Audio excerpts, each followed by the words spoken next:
அனைவருக்கும் வணக்கம். இப்போது ஒரு ஆன்மீக கதையை பார்க்க போகிறோம்.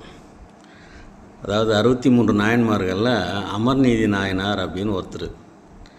அவர் என்ன பண்ணுவாராம், தினமும் சிவனடியார்களுக்கு சாப்பாடு போடுறது, துணிமணி கொடுக்குறது, இல்லை வேறு ஏதாவது பொருள் கேட்டால் பொருள் கொடுக்குறது, இந்த மாதிரியெல்லாம் அவர் தினமும் செஞ்சுக்கிட்டு வருவார்.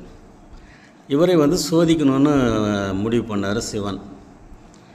சிவனடியார் வேடத்தில் வராரு, கையில் தண்டு, அதாவது கோல் சொல்கிறேன் இல்லையா, அந்த கோலை ஊனிக்கிட்டே வராரு. அந்த தண்டில் ஒரு துணி சுற்றி இருக்குது, அதாவது கோவணம். அவருக்கு அன்றாடம் பயன்படுத்தக்கூடிய ஒரு கோவணத்தை சுற்றி இருக்குது. அவர் சொல்கிறாரு, இவர் வீட்டான அப்பா நீ எல்லாருக்குமே என்னை உதவி செய்கிறியாமே, எனக்கு ஒரு உதவி செய்கிறியான்னு கேட்குறாரு. சொல்லுங்கள் ஐயா செய்கிறேன்னு.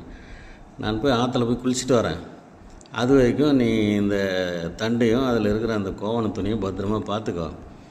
அது எனக்கு ரொம்ப முக்கியமானதுப்பா. மழை வந்துச்சுன்னா நனைஞ்சிட்டு எனக்கு வேறு இல்லை, நீ பார்த்துக்கோ அப்படின்னு சொல்லிட்டு போகிறாரு. அவர் திருப்பியும் போயிட்டு அவர் குளிச்சுட்டு வரும்போது மழை பிடிச்சிக்கிச்சு, மழையில் நனைஞ்சு வர்றாரு. அவர் இங்கே அப்பா அப்பா காலையில் கொடுத்துட்டு போனேன், எங்கேப்பா அது அப்படின்னு கேட்குறாரு. அங்கே பார்த்தா தண்டு தான் இருக்குது, அதில் இருந்த அந்த கோவண துணியை காணோம். உடனே நம்ம எங்கெங்கே தேடுறாரு, காற்றுல அடிச்சுன்னு போச்சா என்னன்னு தெரிலன்னு தேடுறாரு, எங்கேயுமே கிடைக்கல. ஐயா நான் வேணால் வேறு இருக்குது, எங்கிட்ட துணிகள்லாம் இருக்குது, நான் அதை தரட்டுமா அப்படின்னு கேட்குறான். என்னப்பா நீ இப்படி பொறுப்பில்லாத பேசுகிற, அது என்ன, அதுதான் எனக்கு மதிப்பானதுன்னு நான் நினச்சி உங்கள்கிட்ட கொடுத்துட்டு போனால் கடைசியில் நீ இப்படி பண்ணி வச்சுருக்கிறிய அப்படின்னு சொல்லிட்டு, ஐயா நீங்கள் சொல்லுங்கள், நான் வேறு என்ன செய்யணும்னு சொல்லுங்கள், நான் செய்கிறேன், நான் தப்பு பண்ணிட்டேன், அது பரிகாரம் என்ன செய்யணும்னு சொல்லுங்கள், நான் செய்கிறேன் அப்படின்றாரு. சரி என்கிட்ட வேறு ஒரு அந்த கோவண துணி இருக்குது, அதை நான் தராசு ஒன்று எடுத்துன்னு சொல்லி நான் ஒரு பக்கம் வைக்கிறேன், அதுக்கு ஈடான பொருள் உங்கள்கிட்ட இருந்தால் நீ கொடு அப்படின்னு சரிங்க ஐயான்னு சொல்லிட்டு அவர் என்ன பண்ணுறாரு, ஒரு தட்டில் அவருடைய கோவணத்தை வைக்கிறாரு, இன்னொரு தட்டில் அவன் வீட்டில் இருக்கிற துணிமணிலாம் எத்தானது வைக்கிறான். அந்த அவர் வச்ச துணி தான் தட்டு தான் கீழே இருக்குது, இவன் வைக்கிறது எல்லாமே மேலே இருக்குது, தட்டு கீழே இறங்க மாட்டாங்க, தராசு தட்டு.